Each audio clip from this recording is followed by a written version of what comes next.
சிம்ம ராசி என்பர்களே, நவம்பர் மாதம் எப்படி இருக்கும்? என்னென்ன கிரகம்லாம் உங்களுக்கு நற்பலனை கொடுக்க போகிறது? என்னென்ன கிரகம்லாம் ஏதாவது கெடுபலனை தரத்துக்கு வாய்ப்பு இருக்குது? அதை எப்படி தவிர்க்கிறது? இந்த மாதத்தின் உங்களுக்கான அதிர்ஷ்ட தெய்வ வழிபாடு என்ன? இதெல்லாம் நம்ம பார்க்கலாம். முதல்ல நவம்பர் மாதத்தை நீங்கள் அப்படியே பச்சை கொடி காட்டி வரவேற்கலாம். அப்படியே நம்ம ஒரு பூஜையை ஆரம்பிக்கும்போது முதல்ல கண்டாநாதம் மணி அடித்து பூஜை ஆரம்பிப்போம். அப்படி இந்த நவம்பர் மாதத்தை நீங்கள் எதிர்பார்த்துருக்கலாம். உங்களுக்கு நல்ல பலன்லாம் கிடைக்க போகிறது. எப்படி அப்படின்னு பார்க்கும்போது, ராசியாதிபதியாக இருக்கக்கூடியவர் தான் சூரியன். இவரை வச்சு தான் அந்த மாத பலன்கள் கணிக்கப்படுகிறது. அது நம்ம நிறைய சொல்லியிருக்கோம், மாத பலன் கணிக்கக்கூடிய முறைகள் என்னென்ன அப்படின்றத நம்ம பார்த்துருக்கோம். அப்படி அந்த சூரியன் ராசிக்கு 3ஆம் இடத்துலையும் அப்புறம் 4ஆம் இடத்துலையும் இருக்கிறது தான் இந்த நவம்பர் மாதம். 3ஆம் இடத்துல இருக்கும்போது என்னென்னா, அவர் நீச்சம் அடைஞ்சிருப்பார்.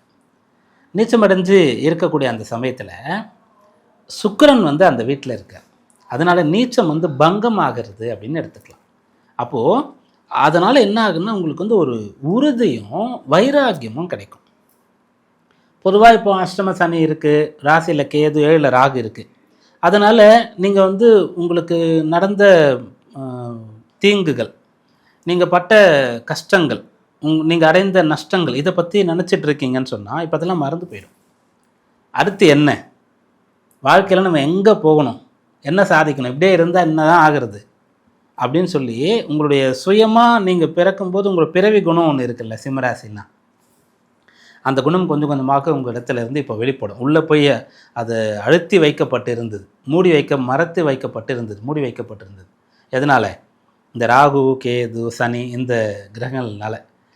அதில் இப்போ ராசியாதிபதி அப்படியே இருள் முடிஞ்சு காலையில் சூரியன் அப்படியே சன்ரைஸ் ஆகிற மாதிரி அவர் சுக்கிரனால் கொஞ்சம் பலம் பெறுறாரு. விருச்சிகத்துக்கு வரும்போது செவ்வாயோடு சேர்ந்து குருவால் பார்க்கப்படுறாரு. அதனால் எல்லாத்தையும் உடைச்சிட்டு அப்படியே எழுந்திரிச்சு வெளியில் வர்ற மாதிரி நீங்கள் ஒரு பலனை இந்த மாதத்தில் அடைய போகிறீங்க. அப்போது அதை கொண்டு என்ன பண்ணலான்னா, நவம்பர் மாதத்தில் சிம்மராசி அன்பர்கள் முயற்சி செய்ய போகிறீர்கள். முயற்சி திருவினை ஆக்கும். முயற்சி உங்களுக்கு மிகச்சிறந்த பலனை ஏற்படுத்தி கொடுக்கும். அதனால் காரிய ஜெயம் ஏற்பட போகிறதுன்னு சொல்லலாம். நீங்கள் தொட்டது துலங்க போகிறது அப்படின்னு சொல்லலாம்.